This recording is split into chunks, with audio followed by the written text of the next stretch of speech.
कार्तिक पिछले कुछ दिनों से देख रहा था कि माँ कुछ परेशान है, पर वो समझ नहीं पा रहा था कि माँ की परेशानी का क्या कारण है। घर में तो सब ठीक है, वो और काव्या माँ का पूरा ध्यान रखती हैं। जब से अक्षय का जन्म हुआ है, तब से माँ बहुत खुश थी। वो और काव्या दोनों नौकरी करते थे। अक्षय की देखरेख में बहुत परेशानी हो रही थी, तो माँ ने ही उसकी परेशानी का हल निकाल लिया और अपना रिटायरमेंट ले लिया। लखनऊ से दिल्ली कार्तिक के पास रहने आ गई। माँ लखनऊ के एक स्कूल में प्रधानाचार्य के पद पर कार्यरत थी, इसीलिए कार्तिक और काव्या ने उनसे कुछ नहीं कहा कि उन्हें अक्षय की देखभाल करने में दिक्कत आ रही है। पर माँ खुद उनकी परेशानी समझ गईं और उन्होंने खुद ही रिटायरमेंट ले लिया और उनके पास आ गईं। माँ के रिटायरमेंट ले लेने से कार्तिक और काव्या की सारी परेशानियों का जैसे हल ही निकल गया। अब वो दोनों बहुत बेफिक्र होकर अपने ऑफिस जा सकते हैं, क्योंकि एक दादी से अच्छी देखभाल अक्षय की कौन कर सकता है। पिछले 2 साल में माँ उन्हीं के साथ दिल्ली में थी और माँ बहुत खुश थी। फिर अब ऐसा क्या हो गया जो माँ पिछले कुछ दिनों से इतनी परेशान लग रही थी। कार्तिक ने काव्या से भी पूछा, पर उसे भी कुछ नहीं पता था। अब कार्तिक बहुत परेशान हो गया कि आखिर क्या बात है जिसकी वजह से माँ इतनी परेशान है। कार्तिक ने माँ से भी पूछा कि वो आजकल परेशान क्यों है, पर अनुपमा उसकी बात को टाल गई। लेकिन कार्तिक ने अपना मन पक्का कर लिया था कि भले ही उसे माँ कुछ भी ना बताएं, पर वो माँ की परेशानी का कारण जानकर रहेगा। तब से कार्तिक माँ पर नज़र रखने लगा। तब कार्तिक ने देखा कि जब माँ को एक फ़ोन आता है, उसके बाद माँ बहुत परेशान हो जाती हैं। तो कार्तिक समझ गया कि माँ की परेशानी का कारण ये फ़ोन कॉल ही है। आज सुबह जब माँ अक्षय को बाहर घुमा रही थी, तो माँ का फ़ोन बज उठा। जब तक फ़ोन की घंटी माँ को सुनाई देती, उससे पहले ही मैंने फ़ोन उठा लिया। मैंने जैसे ही हेलो कहा, उधर से आवाज़ आई, अनुपमा कहाँ है? माँ बाहर हैं, आप कौन? मैं उनका बेटा हूँ। अच्छा, तो तुम उसके बेटे हो? मैं कौन हूँ? इससे तुम्हें क्या मतलब? मुझे अनुपमा से बात करनी है। तुम उसे मेरा एक संदेश दे देना कि वो मेरी बात मान जाए, वरना वो बहुत बड़ी मुश्किल में पड़ जाएगी। उसकी बात सुनकर कार्तिक को गुस्सा आ गया। कार्तिक ने उससे पूछा, कौन सी बात माननी है माँ को तुम्हारी? और तुम कौन हो जो माँ को इस तरह धमकी दे रहे हो? कार्तिक की बात सुनकर वो आदमी बोला, तुम ये सब अपनी माँ से ही पूछ लेना कि मैं कौन हूँ। तुम बस मेरा संदेशा उस तक पहुँचा देना। इतना कहकर उस आदमी ने फ़ोन काट दिया। जब तक माँ अंदर आ गई और कार्तिक को अपने फ़ोन पर बातें करते देख एकदम से घबरा सी गई। बेटा कौन था? तुम किससे बात कर रहे थे? पता नहीं, माँ आपको पूछ रहा था और कह रहा था कि अनुपमा से कहना मेरी बात मान जाए, वरना वो बहुत बड़ी मुश्किल में पड़ जाएगी। माँ कौन था ये आदमी जो इतनी बदतमीजी से बात कर रहा था? कार्तिक ने गुस्से से पूछा। कार्तिक की बात सुनकर अनुपमा वहीं सोफे पर बैठ गई।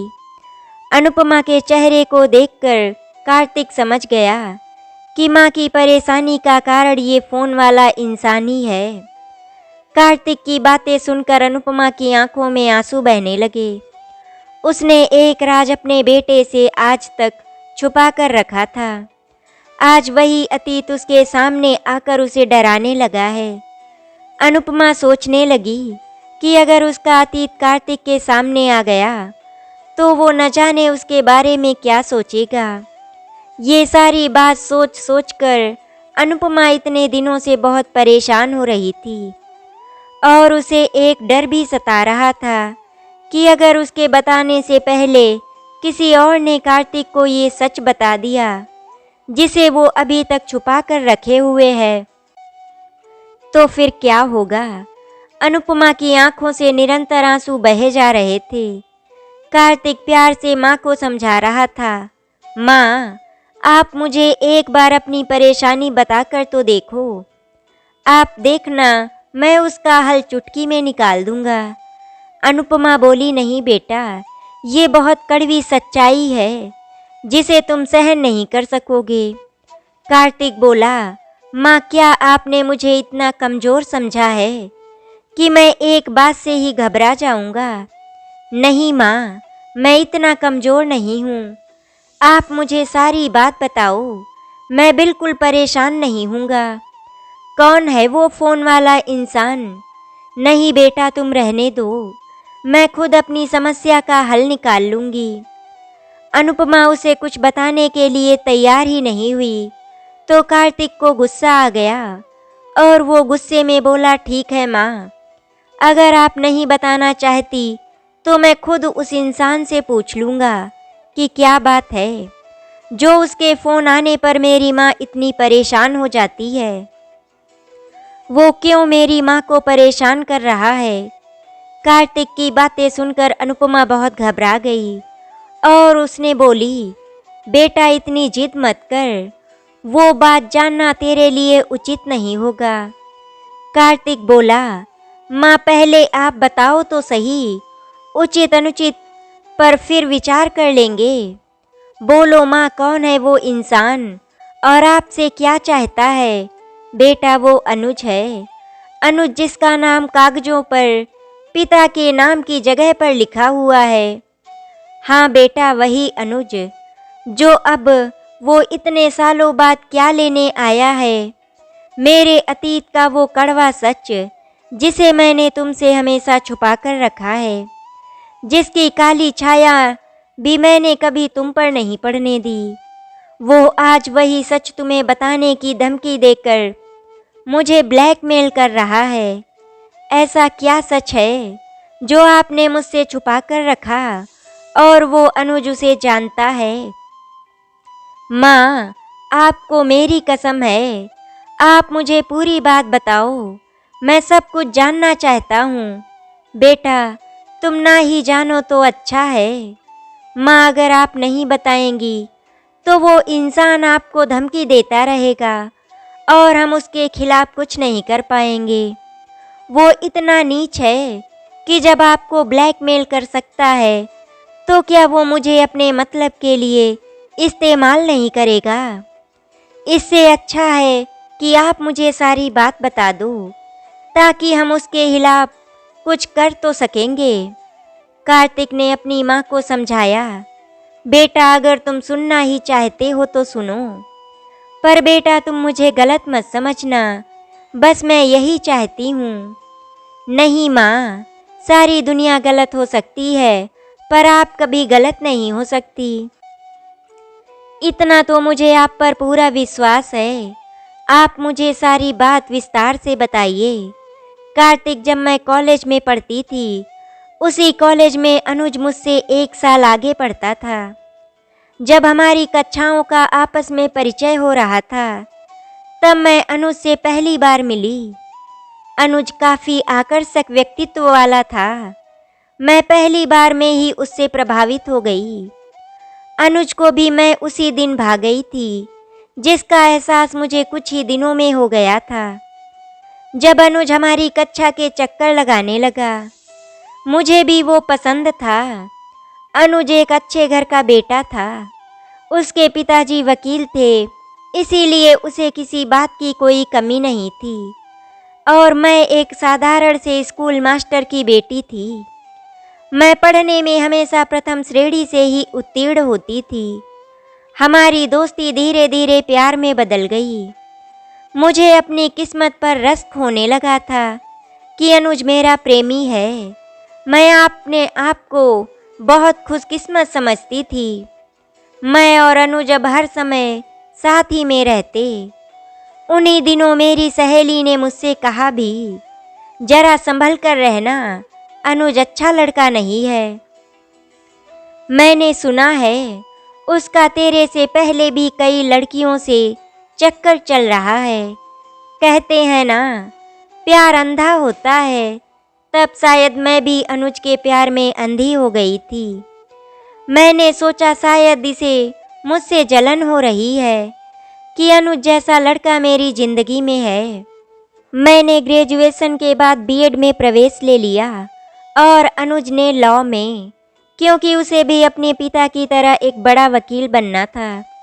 मैंने भी बीएड के बाद एक स्कूल में टीचर की नौकरी कर ली और व्यक्तिगत रूप से अपनी पढ़ाई भी जारी रखी। अनुज ने भी अपनी लॉ की पढ़ाई पूरी कर ली थी और वो अब अपने पिता के साथ ही काम करने लगा, पर उसका काम में मन नहीं लगता था। अमीर पिता की औलाद जो था। तब मैंने अनुज को अपने रिश्ते को आगे बढ़ाने के लिए कहा। मेरे मम्मी पापा तो अनुज के बारे में सब कुछ जानते थे, पर अनुज ने अपने घर में मेरे बारे में कुछ नहीं बताया था। शायद उसके दिल में चोट था, पर मैं तो उसके प्यार में अंधी थी।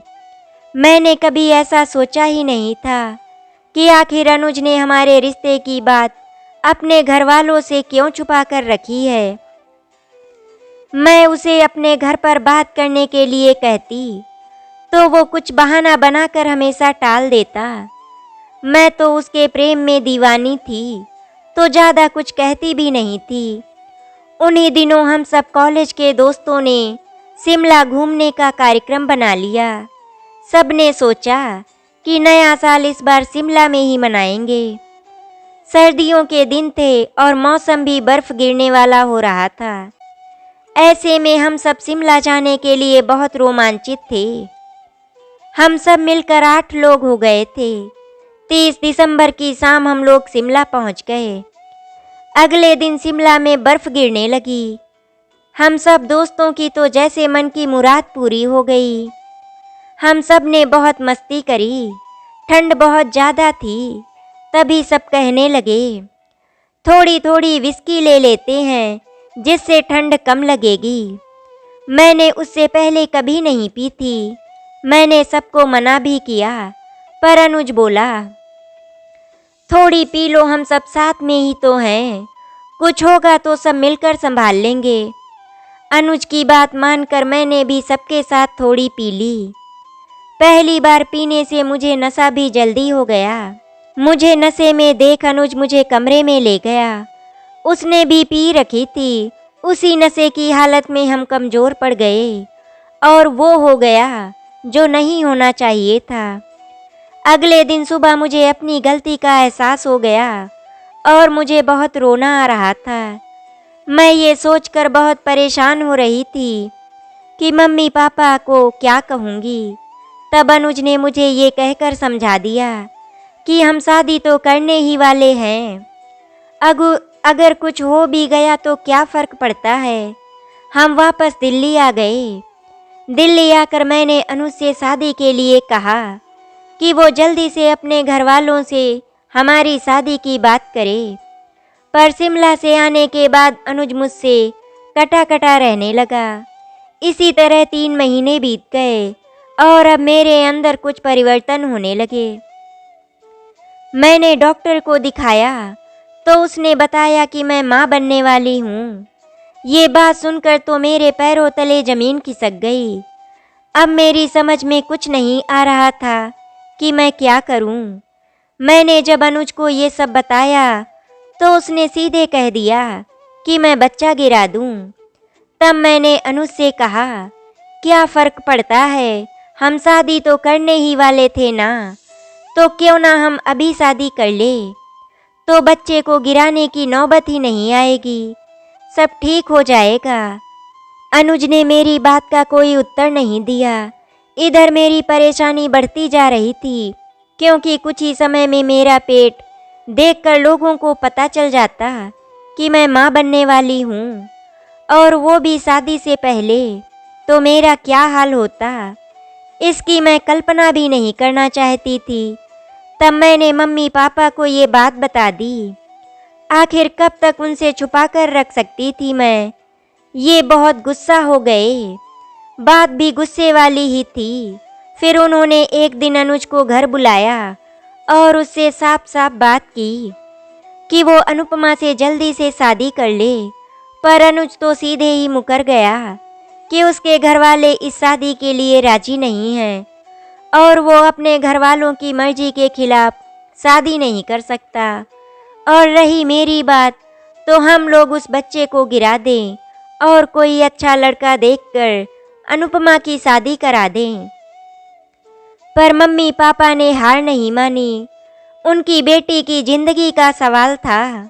वो मेरे लिए अनुज के घर उसके माता पिता से मिलने चले गए, पर उन्हें वहाँ बेइज्जती के अलावा कुछ नहीं मिला। उन्होंने तो मम्मी पापा से यहाँ तक कह दिया कि जो लड़की शादी से पहले माँ बनने वाली हो, उसका चरित्र कैसा होगा। वो ऐसी चरित्रहीन लड़की को अपने घर की बहू नहीं बना सकते। अब हमारे पास कोई चारा नहीं था। हम बच्चा गिराने अस्पताल पहुंच गए, पर मेरा मन इसकी गवाही नहीं दे रहा था। जब मैं अंदर ऑपरेशन थिएटर में लेटी हुई थी और डॉक्टर मुझे बेहोश करने के लिए इंजेक्शन देने की तैयारी कर रहे थे ताकि अबॉर्शन किया जा सके, तब मैं अंदर से बहुत दुखी थी कि मुझे किसी के धोखे की सज़ा अपने मासूम बच्चे को देनी पड़ रही है। उसके जन्म लेने से पहले ही मुझे उसकी बिना किसी गलती के उसे मारना पड़ रहा है। मैं ये सोच सोच कर बहुत दुखी हो रही थी। तभी मुझे ऐसा लगा जैसे कोई मुझसे कह रहा है, माँ मुझे मत मारो, मैं जिंदा रहना चाहता हूँ, ये दुनिया देखना चाहता हूँ, मुझे इस दुनिया में आने दो। जब मुझे अपने अंदर से ये आवाज़ आती सुनाई दी, जिसने मुझे अंदर तक हिलाकर रख दिया, तब मैंने सोचा मैं ये क्या करने जा रही हूँ। मैं तो एक मासूम और बेकसूर की हत्या करने जा रही हूँ। तब मुझे अपने आप पर बहुत शर्म आ रही थी कि गलती तो मैंने करी और मैं सज़ा उस मासूम को दे रही हूँ। किसी की जान लेने का मुझे कोई हक नहीं है। ऐसे विचार मेरे मन में आने लगे और मैं तुरंत ऑपरेशन थिएटर से उठकर बाहर आ गई और मैंने अपने मम्मी पापा से कहा, मैं ऐसा नहीं कर सकती हूँ, मैं इस बेकसूर की जान नहीं ले सकती, मैं इसे जन्म दूंगी। सब अपनी किस्मत लेकर इस दुनिया में आते हैं, ये भी अपनी किस्मत लेकर आएगा और अगर इसकी किस्मत में जीना लिखा है तो ये अवश्य जिएगा। और मैं बिना अबॉर्शन कराए ही घर वापस आ गई। मम्मी पापा ने मुझे बहुत समझाया कि मैं इस बच्चे को जन्म ना दूं, ये बच्चा जिंदगी भर के लिए मेरे ऊपर कलंक बन जाएगा, मेरी जिंदगी बर्बाद हो जाएगी। पर मैं नहीं मानी और अपनी जिद पर अड़ी रही। मेरी जिद के आगे मम्मी पापा ने भी घुटने टेक दिए। अब आगे क्या करना है, मुझे कहाँ रहना है, इस बारे में सोच विचार होने लगा। दिल्ली में मैं अपने घर पर तो ऐसी हालत में रह नहीं सकती थी। मोहल्ले वाले ताने मार मार कर हमारा जीना हराम कर देते। तब बहुत सोच विचार कर उन्होंने मुझे दिल्ली से लखनऊ मेरी रिश्ते की मासी के पास भेज दिया। मैं दिल्ली में स्कूल में नौकरी कर रही थी, तो कुछ ही दिनों में मुझे लखनऊ के एक स्कूल में नौकरी मिल गई और मैं मासी के साथ ही रहने लगी। मासी के लिए भी मुझे अपने साथ रखना आसान नहीं था। उनके आसपास के लोग मेरे बारे में तरह तरह के सवाल पूछते रहते। ज़्यादातर सवाल मेरे पति के बारे में होते। तब मासी यही कहती कि उसका किसी दूसरी लड़की के साथ चक्कर था, इसीलिए हम अलग हो गए। फिर लखनऊ में ही तुम्हारा जन्म हुआ। तब तक मैं तुम्हारी मासी के साथ ही रहती थी। फिर जब तुम्हारे नाना जी सेवा से निवृत्त हो गए, तो तुम्हारे नाना नानी भी लखनऊ ही मेरे पास आ गए।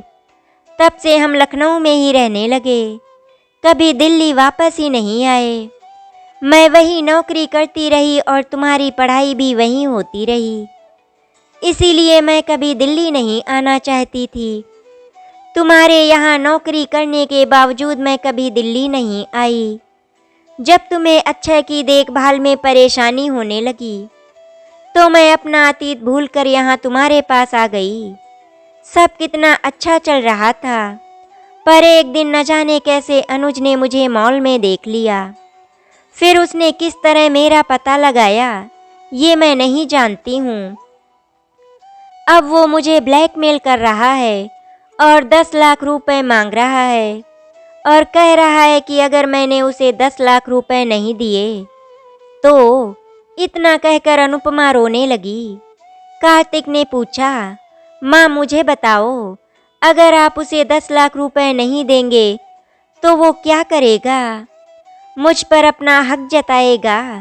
तब अनुपमा ने रोते हुए कहा, नहीं, अगर वो तुम पर अपना हक जताता तो मुझे शायद कोई ऐतराज भी नहीं होता, पर वो मुझे धमकी दे रहा है कि अगर मैंने उसे 10 लाख रुपए नहीं दिए तो वो तुम्हें तुम्हारे जन्म का सच बता देगा और तुमसे कहेगा कि तुम एक नाजायज संतान हो। माँ की बात सुनकर कार्तिक बोला, जब आपने जन्म देते समय ये विचार नहीं किया कि मैं जायज हूँ या नाजायज, तो अब आप इस बारे में इतना सोचकर परेशान क्यों हो रही हैं? आपने मुझे सारा सच बता दिया। अब मैं जायज हूँ या नाजायज उस अनुज को मैं अच्छे से बताऊंगा। अब आप निश्चिंत हो जाइए। और माँ आप ये सोचकर परेशान हो रही थी कि वो अनुज मुझसे कहेगा कि मैं उसकी नाजायज औलाद हूँ, तो ये सच जानकर मैं आपको गलत समझूंगा। आप ऐसा कैसे सोच सकती हैं? अगर सारी दुनिया आपको गलत समझे फिर भी मैं सदा आपके साथ रहूँगा। आप मेरी माँ हैं और मैं आपका बेटा, हमें कोई अलग नहीं कर सकता। ऐसा कहकर कार्तिक ने माँ को गले से लगा लिया। कार्तिक को सारी बात बता देने के बाद अनुपमा को आज बहुत हल्का महसूस हो रहा था, वरना हमेशा उसके अंदर इस बात का डर रहता था कि अगर कार्तिक को उसके जन्म की बात पता चल गई तो कहीं किसी ने उसे ये कह दिया कि वो एक नाजायज औलाद है तो वो कार्तिक को कैसे समझाएगी कि वो उसके लिए उसकी नाजायज औलाद नहीं बल्कि भगवान का दिया हुआ एक अनमोल तोहफा है। कार्तिक अनुज को ऐसी सजा देना चाहता था जिससे उसकी फिर किसी को इस तरह ब्लैकमेल करने की हिम्मत ही ना हो और वो अपनी करतूत पर जिंदगी भर शर्मिंदा होता रहे। उस समय उसका एक दोस्त राम पुलिस में इंस्पेक्टर था। कार्तिक ने उसकी मदद लेने के बारे में सोचा। वो सीधे अपने दोस्त से मिलने गया और उसे सारी बात बताई और उसे मदद करने के लिए कहा।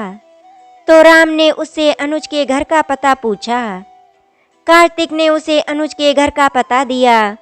2 दिन बाद राम ने कार्तिक को बताया कि अनुज ने वो घर बेच दिया क्योंकि उसने अपने पिता की वकालत संभाल नहीं पाई। उसकी माँ की हालत कुछ ठीक नहीं थी, इसीलिए उसने अपनी बड़ी सी कोठी बेच दिया। आजकल पता नहीं कहाँ रहता है। तब कार्तिक ने पूछा, अब क्या करें? तो राम ने उससे कहा, हम उसे रंगे हाथ पकड़ने की कोशिश कर सकते हैं, पर इसके लिए हमें आंटी यानी तुम्हारी माँ की मदद चाहिए होगी। कार्तिक ने पहले तो इसके लिए मना कर दिया, फिर जब उसे राम ने सारी बात समझाई तो उसने राम से कहा, ठीक है, मैं माँ को मनाने की कोशिश करता हूँ, मुझे उम्मीद है वे ना नहीं कहेंगी। जब कार्तिक ने अपनी माँ से इस बारे में बात की तो वो उसकी मदद करने के लिए राजी हो गईं। इसके बाद जब अनुज का फ़ोन आया तो अनुपमा ने अनुज से कहा वे उसे पैसे देने के लिए तैयार हैं, पर उसे एक वादा करना होगा कि वो इसके बाद कभी उसे परेशान नहीं करेगा और मेरे बेटे को कभी कुछ नहीं बताएगा। अनुज ने अनुपमा से कहा, ठीक है, वो उसे 10 लाख रुपए दे दे, फिर वो कभी उसे परेशान नहीं करेगा।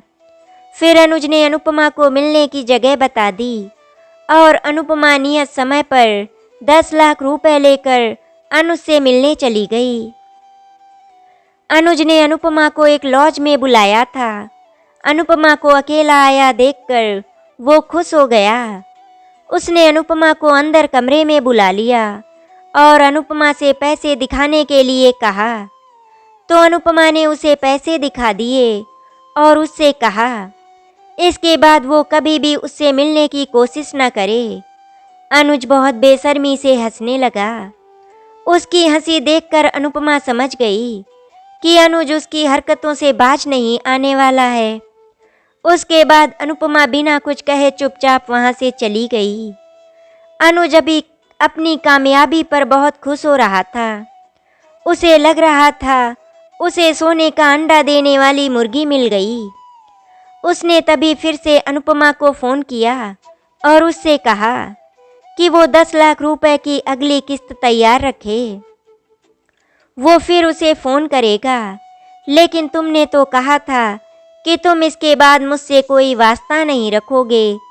तो अनुज बेशर्मी से हंसते हुए बोला, कोई सोने के अंडे देने वाली मुर्गी को छोड़ सकता है भला? तुम तो मेरी दूसरी किस्त का इंतजाम करो। अनुज अभी अनुपमा से बात कर ही रहा था कि तभी उसके कमरे के दरवाजे पर किसी ने दस्तक दी। अनुज ने दरवाज़ा खोला तो देखा बाहर पुलिस थी। अनुज ने पूछा क्या काम है? पुलिस वाले बोले हमें तुम्हारे कमरे की तलाशी लेनी है और उसके बाद उन्होंने अनुज के कमरे की तलाशी शुरू कर दी। तलाशी में उन्हें 10 लाख रुपए मिल गए जो अनुपमा ने दिए थे। पुलिस ने रुपयों की गद्दी पर पहले से ही निशान लगा रखे थे। पुलिस अनुज को गिरफ्तार करके ले गई। अगले दिन पुलिस ने कार्तिक और अनुपमा को पुलिस स्टेशन बुलाया था अनुज की पहचान करने।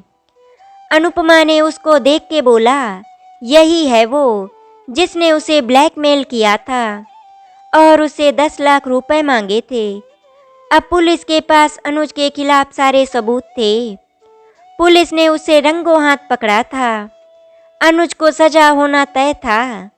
अनुपमा ने अनुज के गाल पर जोर से एक थप्पड़ मारा और उससे कहा, अनुज कोई भी औलाद नाजायज नहीं होती। नाजायज तो वो तुम्हारे जैसे माता पिता होते हैं जो गलती तो खुद करते हैं और सज़ा उस मासूम को देते हैं जो इस सब के बारे में कुछ जानते तक नहीं और उन बेगुनाहों से उनके जीने का हक भी छीन लेते हैं। अनुज ये कार्तिक है जिसे तुम नाजायज कह रहे थे। ये मेरा सबसे काबिल बेटा है जिसने अपनी माँ के मान के लिए अपने नाजायज बाप को उसकी सही जगह पहुँचा दिया।